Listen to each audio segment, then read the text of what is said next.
Anehnya, celakanya juga Gus Ipul malah mengusulkan Habib Idrus bin Salim Al-Jufri sebagai pahlawan.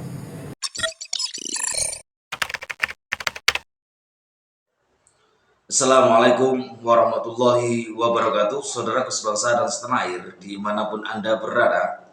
Ada seorang sejarawan Indonesia yang juga ikut menanggapi tentang polemik Tuan Guru Tua yang diusulkan menjadi pahlawan nasional. Dan tentunya untuk menjadi pahlawan nasional ini ada banyak sekali persyaratan-persyaratan yang sudah ada standarnya begitu. Jadi untuk lebih lengkapnya, lebih jelasnya, mari kita simak penjelasan dari sejarawan Indonesia berikut ini. Kali ini saya akan membahas tentang polemik yang begitu hangat pada minggu-minggu ini, yaitu tentang diusulkannya Habib Idrus bin Salim Al-Jufri dari Sulawesi oleh Gus Ipul pada tahun 2025 ini.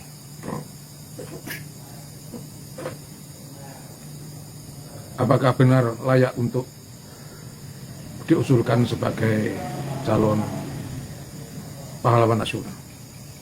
Berikut ini. Pemirsa yang saya hormati YouTube channel Husnubud se-Indonesia. Saya pribadi selaku sejarawan asal dari Surabaya menyatakan bahwa pengusulan Habib Idrus bin Salim Al-Jufri ini sebenarnya perlu dipertimbangkan mendalam, karena pada tahun 2024 belum terkabulkan menjadi seorang pahlawan nasional. Nah, kenapa tahun 2024 itu tidak berhasil atau gagal jadi pahlawan nasional? Ya, karena banyak sekali hal-hal yang tidak memenuhi syarat tentang kesejarahan. Bila ditinjau dari sejarah, saya sendiri orang sejarah, bahwa perlu diketahui kedatangan dari Habib Pahlawi itu didatang pada Belanda pasca perang Diponegoro tahun 1835. Mereka mendatangkan orang-orang dari Yaman, yaitu segenerasi dari ayahnya Habib Usman bin Yahya, termasuk Habib Usman bin Yahya. Kedatangan pertama di Pekojan Batavia ini, mereka datang dengan sendiri-sendiri, seluruhnya laki-laki. Dan kemudian mereka menikah dengan penduduk Batavia untuk Jakarta. Jadi pada zaman dulu orang-orang Yaman yang pertama kali datang ke Jawa di Batavia itu ditempatkan di daerah Pekojan yang dulu pernah ditempati oleh orang-orang Bangladesh yang beragama Islam. Mereka dibawa oleh Jenderal Raffles dari Inggris tahun 1812. Nah, sekali lagi saya katakan, kedatangan pertama mereka dari Hadramaut ini semuanya laki-laki, dan kemudian mereka dipekerjakan oleh Belanda di perkebunan, karena waktu itu Belanda sedang gencar-gencarnya mengembangkan perkebunan setelah ROC bangkrut tahun 1717 dan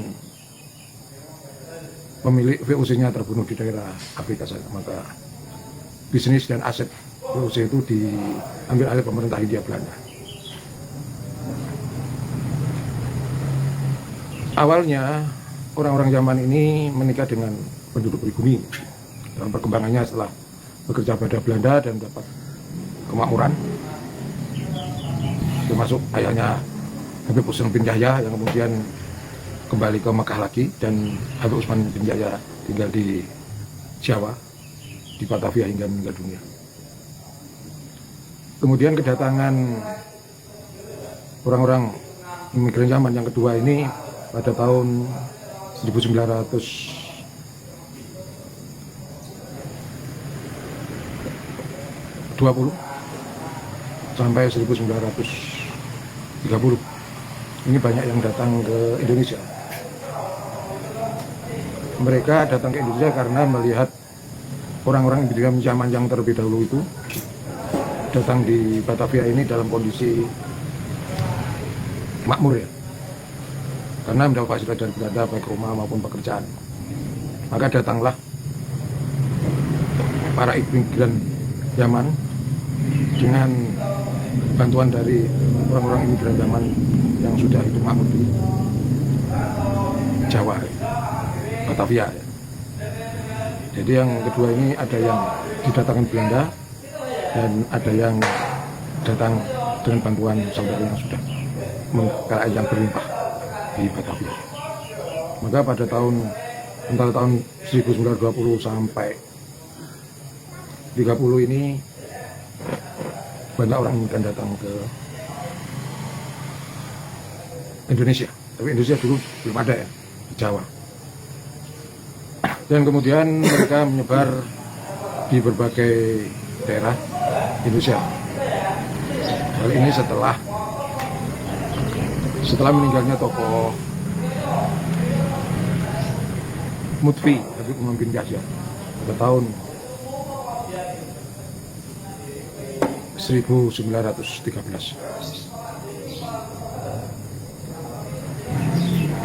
Nah, pada saat itu pula, pada tahun 1920 sampai 30 ini, Belanda mengeluarkan program, yaitu politik etis, istilahnya politik balas budi. Nah, politik balas budi itu adalah politik yang memberikan kemakmuran bagi penduduk yang terjajah. Tapi sebenarnya tidak. Politik etis atau politik balas budi itu ada 3 isinya, yaitu membangun irigasi. Jadi kalau di daerah-daerah Indonesia itu ada irigasi, itu sebenarnya tinggalan hasil kebijakan dari politik etis. Tapi itu kan untuk mengakhiri perkebunan tebu, perkebunan tembakau, perkebunan karet, dan perkebunan yang lain. Jadi sebenarnya kembali untuk kepentingan Belanda lagi. Yang kedua adalah mengadakan transmigrasi. Nah, dari sinilah awal mulanya banyak orang-orang imigran zaman yang dikirim ke berbagai daerah. Setelah mereka menetap cukup lama di Pekojan, Batavia, mereka dikirim ke berbagai daerah, misalnya Pekalongan, Kudus, Sumeneb, Banyuwangi, Malang, kemudian Kalimantan, Sampit ya. Ya, orang-orang Madura banyak yang dikirim ke Sampit untuk bekerjakan perkebunan. Juga dikirim ke daerah perkebunan di Jawa itu. Solo, di Jember, di Malang gitu. Orang Madura di sana. Ini program verifikasi ya, termasuk Habib-Habib Alawi juga dikirim ke sana, ke berbagai daerah itu. Makanya antara orang Madura dengan Habib Alawi itu bergandengan tangan. Salah satunya misalnya di Jember itu orang-orang Madura dikirim ke perkebunan, misalnya perkebunan Tanggul. Nah, di situ Habib juga dikirim, misalnya pada tahun 1930 yaitu Habib, ayahnya Habib Mudur itu. Yang di Jember, Habib yang di Tanggul. Itu ya dibawa ke sana di dekat perkebunan. Makanya hubungannya kan bagus antara orang Madura yang bekerjakan di perkebunan dengan para Habib gitu. Demikian juga orang-orang Belanda mengirim orang-orang imigran Yaman juga ke daerah Sulawesi. Nah, pada tahun 1920 Habib Idrus bin Salim Al-Jufri datang ke Indonesia di usianya 40 tahun. Oleh Belanda dikirim ke Sulawesi Selatan. Nah, keberadaan Habib Alawi ini sebenarnya tidak langsung menuju ke tempatnya, tapi memang diatur oleh Belanda, pemerintahan Hindia Belanda. Nah, Habib Idrus bin Salim Al-Jufri ini di Sulawesi, di Sulawesi. Ini sesuai dengan program daripada belanja itu politik etis balas budi. Yang ketiga itu adalah edukasi, perluasan pendidikan. Jadi pada masa itu selain adanya pembangunan irigasi, transmigrasi, dan kemudian yang adalah pendidikan. Jadi pada tahun antara 1901 sampai 1942 ini berjalan politik etis ya. Tapi puncak-puncaknya itu pada tahun 1930, yaitu puncak-puncaknya pembuatan jalan kereta api. Itu merupakan salah satu juga program politik etis, pembangunan irigasi, pengiriman orang-orang Madura dan migran Yaman ke berbagai daerah. Kalau untuk dari Habib Ba'alawi ini lebih fokus pada sebuah pendidikan, maka disitulah Habib Idrus bin Salim Al-Jufri ini mendirikan pendidikan namanya Al-Khairat. Ya, ini sebenarnya sebuah upaya pendidikan dalam rangka untuk mendukung program politik etis yang dicanangkan oleh pemerintah Hindia Belanda dan mendapat dukungan dari pemerintah Hindia Belanda. Oleh karena itu dalam waktu singkat banyak sekali pendidikan Al-Khairat itu berkembang di Sulawesi. Kemudian dikaitkan dengan layakkah Habib Idrus bin Salim Al-Jufri untuk dicalonkan sebagai pahlawan nasional. Di antara kriteria dari syarat untuk menjadi pahlawan nasional adalah penduduk asli atau pribumi. Tapi fakta yang ada bahwa Habib Idrus bin Salim Al-Jufri itu bukan. Tapi fakta yang ada bahwa Habib Idrus bin Salim Al-Jufri itu bukanlah orang asli Indonesia, bukan berkebangsaan Indonesia. Dari mulai datangnya dia pada tahun 1920 dan meninggal pada tahun 60-an, itu tidak memiliki kewarganegaraan Indonesia. Dan di-Indonesiakan ketika sudah meninggal cukup lama, yaitu pada tahun 2024 ini, bahwa Habib Idrus Al-Jufri ini dianggap sebagai seorang yang memiliki kewarganegaraan Indonesia. Ini sebenarnya permainan politik yang tidak benar. Ya kalau memang tidak memiliki kewarganegaraan Indonesia ya sudah, nggak usah dikasih sebagai kewarganegaraan Indonesia, karena beliaunya kan sudah meninggal. Kecuali kalau masih hidup itu wajar. Ya ini akibat pemaksaan diri beliaunya untuk dicalonkan sebagai pahlawan nasional. Ini berarti sebenarnya ini gugur, tidak sesuai dengan kriteria ya. Satu ini. Kalau misalnya ada ini bandara di Palu, yaitu menamakan Mutiara ini Al-Jufri ya, Jis Al-Jufri ya. Itu diambil dari nama Habib Idrus bin Salim Al-Jufri. Ini sebenarnya adalah pemba'alawian, permainan politik pada tahun 1914. Waktu itu wali kota atau bupatinya itu juga orang dari keturunan Ba'alawi dan imigran Yaman. Ini merupakan hal yang tidak bisa dibenarkan, karena pada masa Bung Karno bandara udara Palu itu bernama Mutiara, kemudian diganti dengan Mutiara Jis Al-Jufri. Ini sebenarnya pembelokan sejarah, penghapusan sejarah yang ditancapkan oleh Bung Karno. Ini tidak bisa dibenarkan. Ini berarti bahwa sudah gugur ya, tidak layak untuk dicalonkan sebagai pahlawan nasional. Kemudian pada masa hidupnya, pada awal mendirikan sekolah Al-Khairat, Habib Idrus bin Saleh Al-Jufri ini mendirikan pendidikan Al-Urib. Ini sebenarnya ya mendukung program politik etis balak budi oleh Belanda. Di balik itu dia punya pendidikan, tapi yang awal-awalnya itu kan yang sekolah itu kan ya dari kelompok mereka, yaitu Habib Pahlawi, orang-orang imigran zaman. Sementara organ pribumi tidak ada. Pada waktu itu orang yang sekolah pribumi, kalau pribumi sendiri ya orang bangsawan, minimal anaknya lurah. Dan lurah itu sebenarnya pada waktu itu keturunan dari kerajaan. Jadi orang-orang kecil, rakyat kecil itu tidak bisa sekolah, baik sekolah Ongkoloro. Dulu kan belum ada SMP, perguruan tinggi, nggak ada sekolah Ongkoloro. Jadi tidak semua orang bisa mengencam pendidikan, hanya kaum bangsawan dan anak-anak pejabat.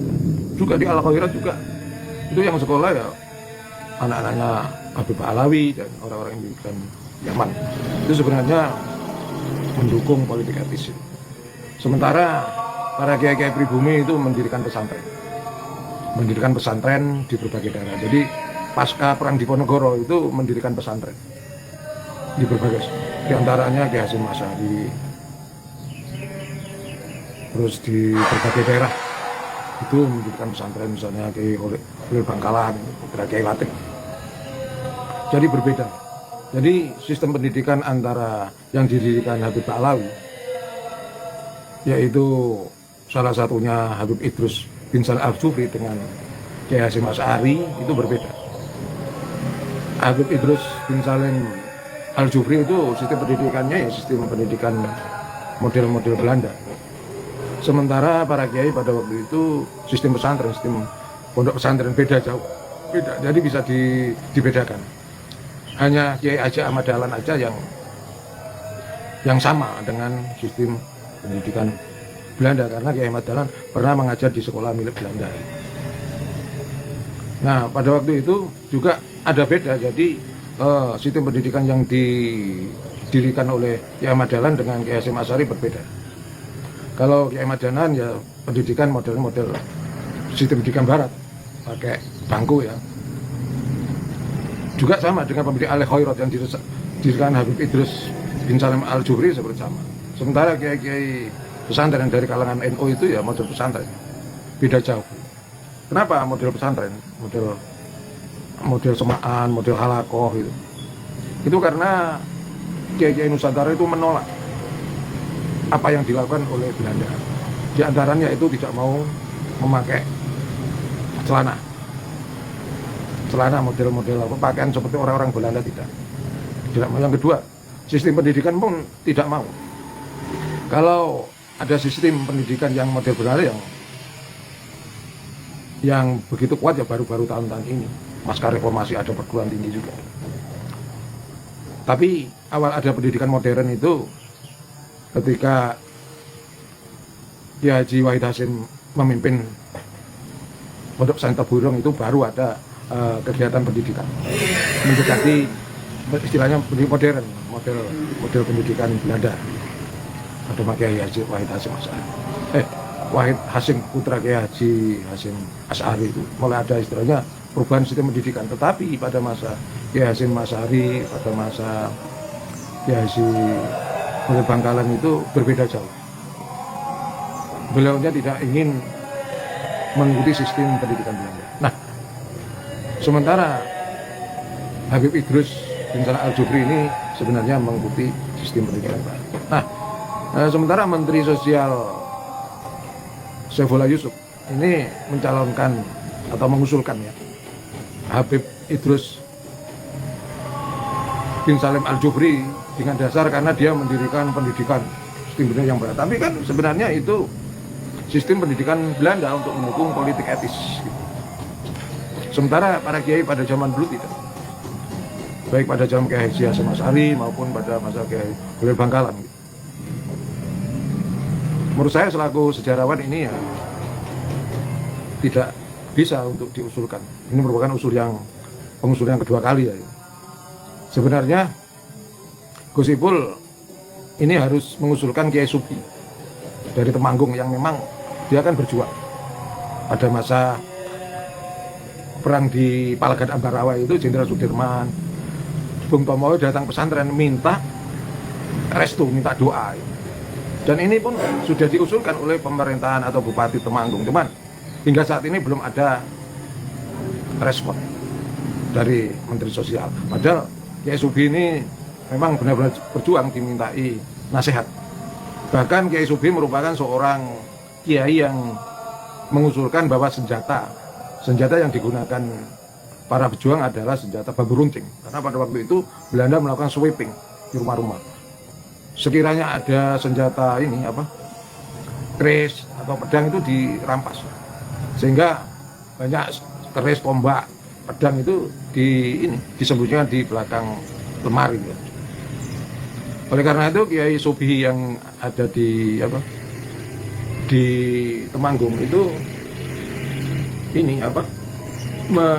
beristihad bahwa senjata yang harus digunakan oleh umat Islam pada waktu itu adalah dengan menggunakan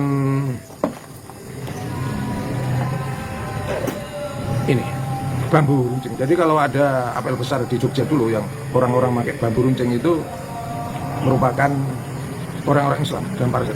Ini adalah foto dari Kiai Subi. Ini. Dan saya telah menulis buku ini, Para Kiai Pejuang Kemerdekaan. Ini sudah saya tulis. Kiai Subi memang layak untuk mendapat penghargaan, tapi hingga saat ini belum mendapatkan, padahal sudah diusulkan oleh pihak Bupati di Temanggung itu. Anehnya, celakanya juga Gus Ipul malah mengusulkan Habib Idrus bin Salim Al-Jufri sebagai pahlawan. Kenapa? Berdasar pada mendirikan sejumlah pendidikan. Ini sebenarnya tidak bisa dibenarkan. Kenapa tidak benar? Karena apa? Karena Habib Idrus Al-Jufri bin Salim Al-Jufri ini pada masa hidupnya tidak pernah melawan penjajahan Belanda. Pada tahun 1930 dia mulai mendirikan pendidikan, dia tidak pernah melawan Belanda. Sampai tahun 1942 Belanda runtuh. Kemudian jajah Jepang pun tidak ada perlawanan dari Habib Idrus bin Salim Al-Jufri. Juga pada masa agresi militer pertama, agresi militer kedua ini tidak ada fatwa dari Habib Idrus bin Salim Al-Jufri, yang ada fatwa dari Kiai Hasyim Asy'ari. Sementara Kiai Hausil Bangkalan pun pernah melakukan aksi demo melawan Belanda pun pernah. Kiai Hausil Bangkalan sebenarnya berhak mendapat gelar pahlawan. Ini sebenarnya Gus Ipul selaku Menteri Sosial ini harus tanggap, apalagi beliaunya sebagai Sekjen PBNU sampai sekarang ya. Jadi merangkap jabatannya. Selain Menteri Sosial juga Menteri Sekjen. Ini sebenarnya harus tangkap seperti ini, sehingga tidak menjadikan cibiran atau tertawaan dari para sejarawan. Dan sebenarnya tim daripada penilaian itu bukan hanya budayawan, tapi sejarawan perlu jadi tim penilai. Sebenarnya dari sejarawan tidak dilibatkan hanya budayawan. Budayawan dengan sejarawan itu berbeda. Ini sebenarnya Gus Ipul harus memperjuangkan para Kiai NU yang benar-benar berjuang melawan Belanda. Bukan hanya Kiai Sugi aja sebenarnya, masih banyak. Salah satunya ini Kiai Abbas Buntet. Ini berjuang langsung pada tahun 1945 di Surabaya. Terjun langsung. Tapi hingga kini tidak diusulkan oleh Gus Ipul. Ya, mungkin karena Gus Ipul kan tinggal di Pasuruan. Tinggal di Pasuruan itu kan sebenarnya para Habib Ba'alawi sangat kuat. Dan mereka sebenarnya menutup sejarahnya Sunan Ampel itu. Sunan Ampel pertama dari Capak datang ke Jawa itu kan lewat Pasuruan, pelabuhan Pasuruan itu, menetap di situ. Kemudian ke Mojopahit, setelah Mojopahit kemudian ke Surabaya, ke Kembang Kuning, habis itu ke daerah Ampel. Ya, ini kemungkinan akibat Gus Ipul selaku Menteri Sosial tidak paham tentang sejarah dan tidak paham tentang sejarah dan tidak belajar sejarah. Ini saya mengatakan ini bukan pembenci dari kaum Ba'alawi ya, tapi ini meluruskan sejarah, fakta sejarah harus diluruskan. Dan saya menyatakan ini kebenaran, kulil haq walau kana murran. dengan kebenaran kepada Gus Ipul selaku Sekjen PBNU dan selaku Menteri Sosial. Ini harus diperhatikan. Jangan sampai Kiai NU yang sudah berjuang, yaitu Kiai Subhi dari Temanggung dan Kiai Abbas Buntet dari Cirebon, ini tidak diperjuangkan. Ini seharusnya diperjuangkan untuk menjadi seorang pahlawan. Ini bukti sejarah. Sementara Habib Idrus bin Salim ini tidak ada catatan, walaupun dilacak sampai ke Leiden Belanda ini tidak ada. Emang nggak ada berjuang, nggak ada fatwa. Yang ada fatwa aja Kiai Hasyim Asy'ari. Dan perjuangan orang-orang Sulawesi pun juga dulu banyak para pejuang-pejuang juga. Nah, Habib Idrus bin Salim Al-Jufri ini tidak memberikan fatwa. Ini sebenarnya dalam tinjauan sejarah ini ya sangat tragis. Ya, saya sendiri selaku sejarawan ya, selaku ya ketua takmir Musola Al-Ikhlas ya, kiai di kampung ya mengingatkan kepada Menteri Sosial Gus Ipul selaku Sekjen PBNU untuk memperhatikan para kiai kita yang berjuang menentang penjajah Belanda. Jangan menutup para kiai.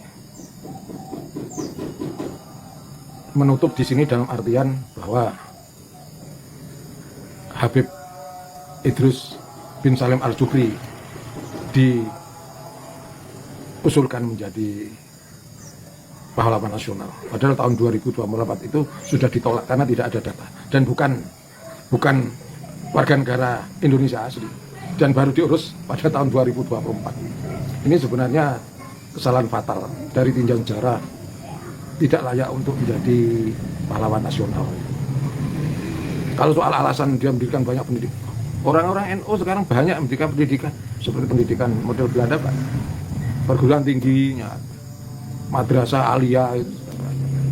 Jadi meskipun nanti itu Habib Idrus bin Salim Al-Jufri benar-benar disahkan oleh Presiden Prabowo atas usulan Gus Ipul benar menjadi pahlawan nasional, tetapi dalam tinjauan saya tetap tidak sebagai pahlawan dan tidak berhak menyandang sebagai pahlawan nasional ini dalam catatan sejarah maupun tinjauan sejarah. Meskipun saya ulangi, Presiden Prabowo akan menaikkan sebagai pahlawan, tapi dalam catatan sejarah yang autentik Habib Idrus bin Salim Al-Jufri dan Menteri Sosial Gus Ipul nanti juga akan mendapat catatan dalam sejarah bahwa Menteri Sosial telah mengusulkan seorang Habib Ba'alawi menjadi pahlawan nasional, padahal tidak mengambil peran dalam perlawanan melawan pemerintah Hindia Belanda baik pada masa sebelum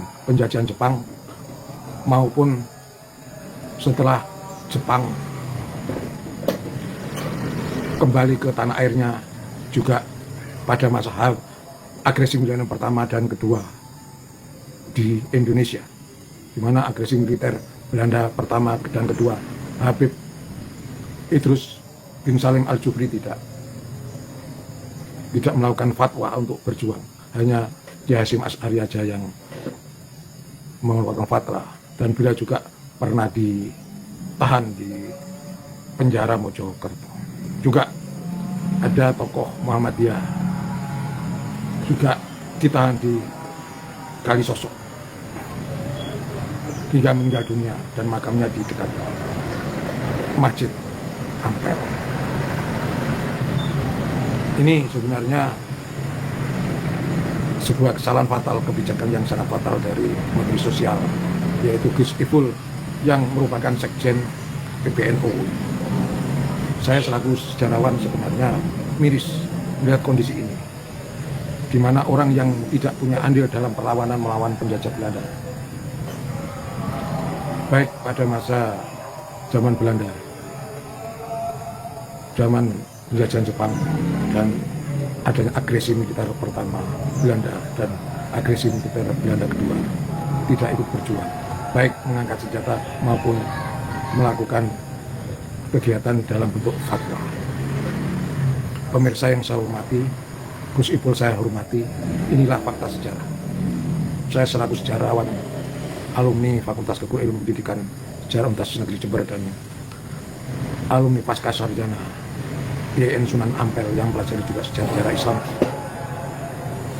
harus dan saya menyampaikan kebenaran, karena ini demi kebenaran sejarah anak bangsa, kebenaran sejarah nasional Indonesia. Jadi tidak boleh memberi gelar pahlawan kepada sembarang orang, apalagi tidak mempunyai peran sama sekali. Juga kepada tim penilai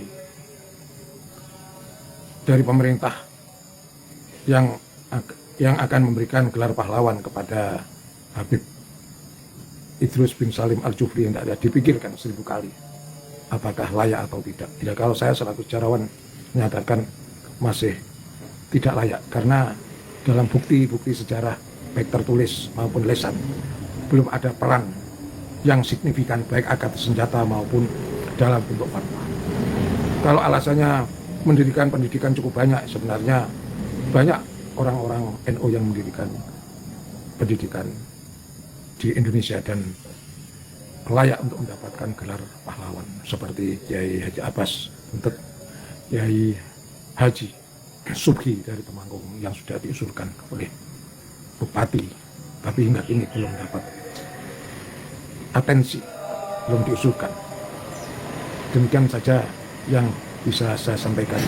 Semoga menjadi perhatian meskipun selaku Sekjen PBNU dan Menteri Sosial dan juga pejabat terkait yang memiliki hak untuk memberikan gelar pahlawan nasional. Janganlah sampai masuk dalam catatan sejarah bahwa telah terjadi pemberian gelar pahlawan nasional terhadap orang-orang yang tidak memiliki catatan sejarah baik lisan maupun tulisan melawan Belanda. Wallahul muwaffiq ila aqwamit thoriq. Wassalamualaikum warahmatullahi wabarakatuh. Saudaraku sebangsa dan setanah air dimanapun Anda berada, memang polemik tentang Tuan Guru Tua ini tuh saat ini sedang trending-trendingnya begitu ya. Tapi ya seharusnya bangsa ini juga mencatat dengan rapi tentang sejarah-sejarah bangsa ini. Itulah, semoga tayangan ini bermanfaat untuk kita semuanya tetap menjaga tali persaudaraan dan persatuan bangsa. Polemik itu suatu hal yang wajar, yang biasa. Perbedaan itu adalah suatu hal yang wajar dan biasa. Tapi tetap kita menjaga tali persaudaraan. Salam Indonesia Raya, salam Nusantara.